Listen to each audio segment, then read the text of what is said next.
तो आइए एक बार समझ लेते हैं मैप के थ्रू कौन सा रीजन प्लेन रीजन है, कौन सा रीजन प्लेटिव है, कौन सा आइलैंड है और कौन सा कोस्टल प्लेन है। देखो ये जो ऊपर वाला रीजन आप देख रहे हो इसको बोलते हैं हिमालय माउंटेन। तो this is the mountainous region, the first physical feature of India. और उसके नीचे आप जो नदियां देख रहे हो, यमुना यहाँ पर आप देख रहे हो, गंगा, घाघरा, चंबल, नर्मदा, तापी, माही, ये सारी नदियां, सोन, ठीक है। आप नर्मदा और तापी को छोड़ दो, ये सारी नदियां जो इधर आ रही है ना, तो ये आपका जो क्षेत्र है, इस क्षेत्र को हम कहते हैं, इसको ग्रीन से मैं मार्क कर देता हूं, ये वाला जो रीजन है this is the plain region. इस रीजन को हम क्या कहते हैं? प्लेन रीजन, है ना। इसकी लंबाई चौड़ाई मैंने सब बताया था। This is the plain region. और ये जो रीजन है इसके नीचे वाला जो रीजन है आपका, दिस इज द, ये प्लेट्यू रीजन है, प्लेट्यू, दक्कन प्लेट्यू का है ना रीजन, क्षेत्र है।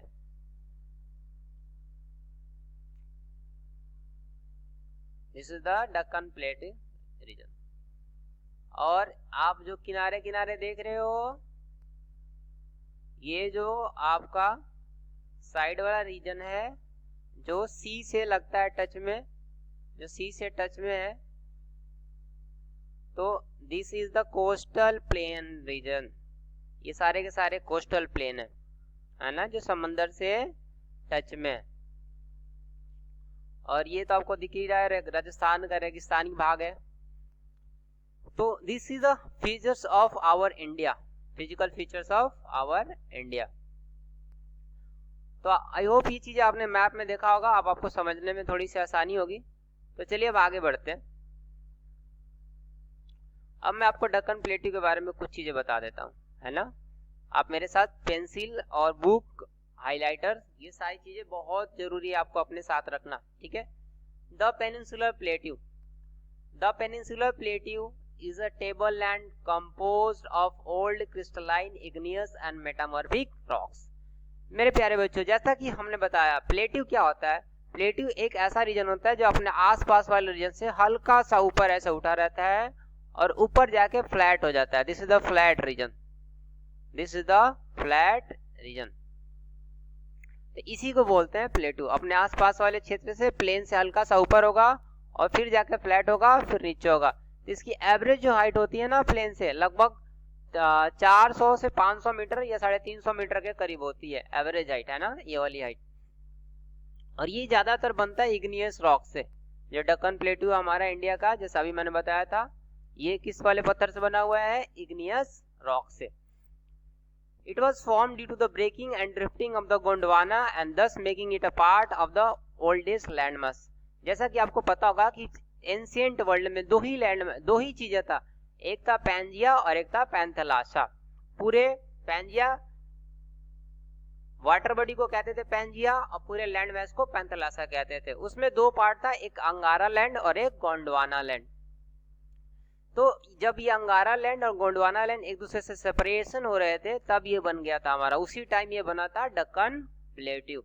तो काफी ओल्ड लैंड मासेस है, काफी स्टेबल है, जैसे माउंटेनियस हिमालय माउंटेन की तरह काफी ज्यादा मतलब कि यंग नहीं है, ये पुराना है, ओल्डेस्ट रॉक से बना हुआ है, क्रिस्टलाइन इग्नियस रॉक से बना हुआ है।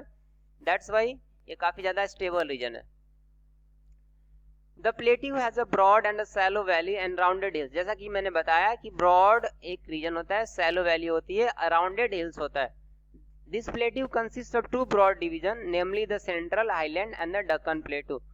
ये जो हमारा सेंट्रल इंडिया का पार्ट है, पूरा का पूरा प्लेट्यू से बना हुआ है। इसके सेंटर वाले पार्ट को, जहाँ पर मध्य प्रदेश, महाराष्ट्र, ये सारे रीजन लाई करते हैं, इसको बोलते हैं सेंट्रल हाईलैंड। और उसके नीचे वाले पार्ट को बोलते हैं Deccan plateau, Deccan plateau. The part of the peninsular plateau lying to the north of the Narmada river, covering a major area of the Malwa plateau, is known as the central highland। मैं आपको map में दिखाता हूं कि central highland वाला कौन सा reason है। जो प्लेट्यू का वो भाग जो नर्मदा रिवर के नॉर्थ में लाई करता है, ठीक है, नर्मदा रिवर के नॉर्थ में लाई करता है और मालवा प्लेट्यू के जस्ट बीच में, तो उस वाले रीजन को हम लोग बोलते हैं सेंट्रल हाईलैंड। जैसे देखिए मैं इसको एक बार मिटा देता हूँ, मिट जा भाई, देखो मिट गया, ये भी मिटा दिया। लो ये देखिए, ये हमारी रही नर्मदा रिवर और ये रहा Malwa plateau.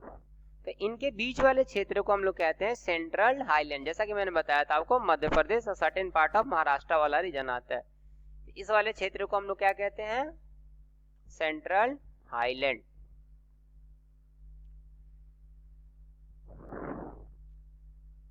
The Vindhya range is bounded by the Satpura range on the south and the Aravalli on the northwest. Again, चलिए मैप पे देखते हैं विंध्या सतपुरा कहाँ पर है। मैप से चीजें बहुत ही बेहतरीन तरीके से क्लियर होगा आपको। देखिए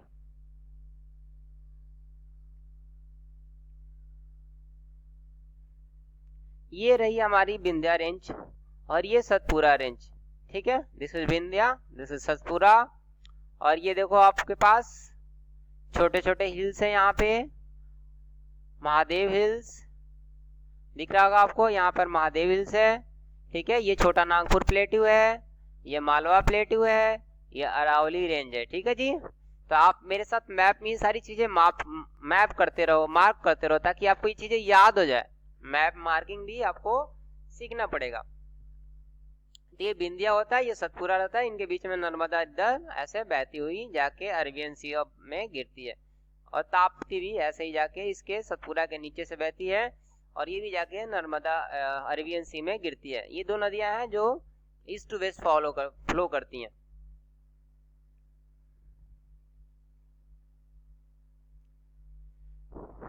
The further westward extension gradually merged with the sandy and rocky desert of the Rajasthan. ये बाद में जाके यही प्लेट्यू आपको राजस्थान में जाकर मिल जाता है और रेगिस्तान का निर्माण करता है, वहां पे डिजर्ट, ठीक है, रॉकी डिजर्ट राजस्थान में जाके बनाता है। The flow of the river draining this region, namely the Chambal, Sindh, Betwa, Ken, is from southwest to northwest. और इस रीजन में आप देखोगे नदियों का जो फ्लो है, देखना एक बार, ये रही चंबल, बेटवा, सोन, केन, ये सारी की सारी नदियां साउथ वेस्ट नॉर्थ की तरफ जाती है और गंगा में जाके मिल जाती है कहीं ना कहीं। ये नॉर्थवर्ड फॉलोइंग है नदियों का, इस वाले रीजन की नदियां नॉर्थ साउथ से नॉर्थ की तरफ जाती है। क्यों जाती है? क्योंकि ये सेंट्रल हाईलैंड रीजन है। इस वाले रीजन का जो एलिवेशन है आसपास वाले प्लेन वाले रीजन से काफी ज्यादा है, दैट्स वाई ये नदियां ऊपर से यहाँ से निकलती हैं और प्लेन की तरफ, गंगा आपको पता है प्लेन में बहती है, ये नदियां यहाँ से निकलेगी और सारी की सारी गंगा में जाके मिलेगी, नहीं तो यहाँ से ऐसे आएंगी, क्योंकि ये सेंट्रल हाईलैंड वाला रीजन है। ये चीज आपको समझनी पड़ेगी कि नदियों का डायरेक्शन उधर क्यों है, ठीक है।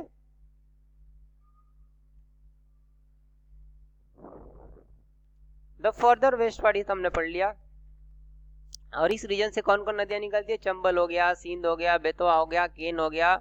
अभी केन बेतवा का प्रोजेक्ट भी है, इन दोनों नदियों को इंटरलिंक किया जा रहा है, ठीक है। लगभग हमारे देश में सारी नदियों को, सरकार की योजना ये है कि सारी नदियों को एक नदी जोड़ दिया जाए एक दूसरे से, ताकि वाटर का मैनेजमेंट भी हो सके, उसका सही इस्तेमाल भी कर सके और फ्लड कंट्रोल भी कर सके, ठीक है। तो केन बेतवा इंटरलिंकिंग प्रोजेक्ट अभी भी चल रहा है, इस पे थोड़ा कुछ विवाद है जिसके कारण ये प्रोजेक्ट अभी फिलहाल रुका हुआ है। Thus indicating the slope, the central highland are wider in the west but narrower in the east. ये जो सेंट्रल हाईलैंड अभी आपने देखा मध्य प्रदेश में, वेस्ट की तरफ ये ज्यादा वाइडर होता है, यानी कि राजस्थान वाले पार्ट, गुजरात वाले हिस्से की तरफ ये ज्यादा वाइडर होता है। लेकिन जैसे ईस्ट की तरफ बढ़ता है, झारखंड छत्तीसगढ़ वाले क्षेत्र की तरफ बढ़ता है, तो ये काफी मतलब कि पतला होते जाता है, ठीक है, but narrower in the east. The eastward extension of this plateau are locally known as Bundelkhand and बागेलखंड। जो इस वाले रीजन का, जो दक्कन प्लेट्यू का ईस्टवर्ड एक्सटेंशन है, जो दक्कन प्लेट्यू का ईस्टवर्ड एक्सटेंशन है, उसको हम लोग बुंदेलखंड के नाम से जानते हैं। बुंदेलखंड जो यूपी का रीजन है, आपको पता होगा यूपी मध्य प्रदेश में आता है, तो जो इसका ईस्टवर्ड एक्सटेंशन है, जैसे इसको छोटा नागपुर प्लेटू के हिसाब से जानते हैं, और ये वाला रीजन को हम लोग बुंदेलखंड एंड बाघेलखंड के नाम से जानते हैं।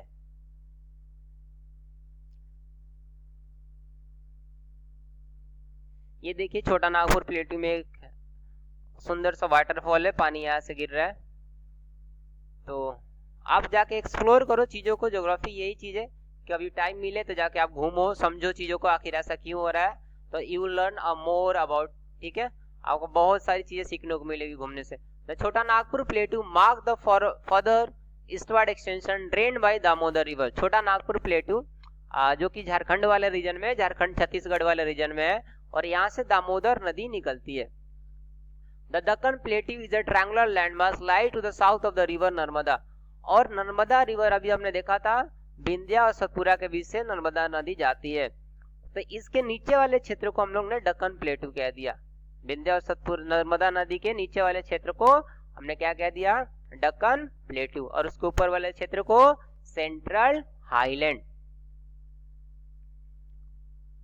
The Satpura range flank its broad base in the north, while the Mahadev, the Kamur and the Maikal range form its eastern extension। जो दक्कन प्लेटू का अगर मैं बात करूं, जो सतपुरा रेंज है, flank it broader base in the north, तो जो उसका नॉर्दर्न पार्ट है, दक्कन प्लेटू का नॉर्दर्न पार्ट है, तो आप देखोगे ये सतपुरा रेंज हो जाता है। जो नॉर्दर्न पार्ट है वो कौन सा रेंज बनाता है भाई, सतपुरा रेंज, ठीक है। बाकी जो इसके ईस्टर्न पार्ट है, छोटा नागपुर प्लेटू हो गया, मैकाल हिल्स हो गया, महादेव हिल्स हो गया, ये सारे के सारे इसके ईस्टर्न पार्ट के तरफ है दक्कन प्लेटू के। तो वही कह रहा Kaimur hills, Mahadev hills, Maikal range form it eastern extension, यानी कि जो आपके पास ये है इसका ईस्टर्न वाले पार्ट को ये सारे हिल्स के छोटे छोटे नाम से जानते हैं ना, महादेव, मैकाल्स एंड, ये सारे आपको मैप पे मार्क करो, ठीक है। अगर एक दो बार आपने मैप पे मार्क कर दिया तो ये चीजें आप कभी भी नहीं भूलोगे कि महादेव कहाँ है, मैकाल्स कहाँ है, कैमूर हिल्स कहाँ है, सतपुरा रेंज कहाँ है, ठीक है। Locate these hills and range in the physical map of the India. देखो ये बात इन्होंने भी कह दिया। The Deccan plateau is higher in the west and slope gently eastward.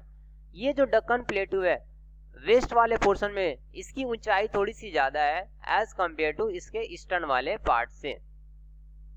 An extension of the plateau is also visible in the northeast, locally known as Meghalaya, Karbi Anglang Plateau and North Kachar Hills, ठीक है।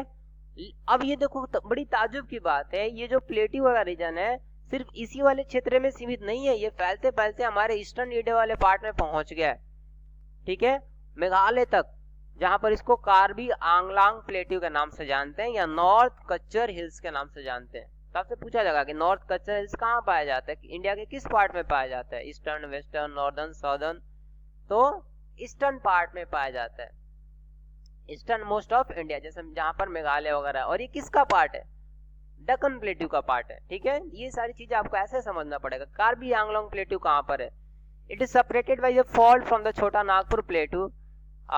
these three prominent hills range from the west to east are गारो, खासी and Jaintia, ठीक है।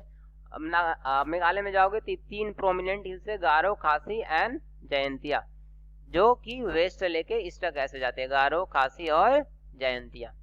तो इन्हीं तीनों हिलों के कारण मेघालय में एक जगह का नाम है चेरापूंजी, वहां पे काफी ज्यादा बारिश होती है, क्योंकि ये जो हिल्स हैं, छोटी छोटी हिल्स हैं, जो हिमालय से हवा आती है उसको ट्रैप कर लेती हैं, चाहे इधर से हवाएं हैं वो क्या कर लेंगी, ट्रैप कर देंगी, और पूरा का पूरा बारिश इतने ही दूर में होके रह जाएगा। तो इन सारे हिल्स के सीरीज को हम लोग गारो, खासी, जयंतिया हिल्स के नाम से जानते हैं, जो कहां पर है, मेघालय में है, ठीक है। The Western Ghat and the Eastern Ghat marks the western and the eastern edges of the Deccan Plateau respectively। जो वेस्टर्न घाट हो गया, ईस्टर्न घाट हो गया, ये जो हमारे दक्कन प्लेटू के दो छोर बनाते हैं, एक वेस्टर्न छोर और एक ईस्टर्न छोर। Western Ghat lies parallel to the western coast, they are continuous and can be crossed through the passage only locate the Thal, Bhor, Pal Ghat in the physical map of India। ये वाला part western घाट कहलाता है और ये वाला part अभी हमने बताया था ईस्टर्न घाट कहलाता है। वेस्टर्न घाट में बहुत सारे आपको पास देखने को मिलेंगे, जैसे थाल पास, भोर पास, पालघाट पास जो यहाँ महाराष्ट्र में पाया जाता है, ठीक है। तो ये सारे के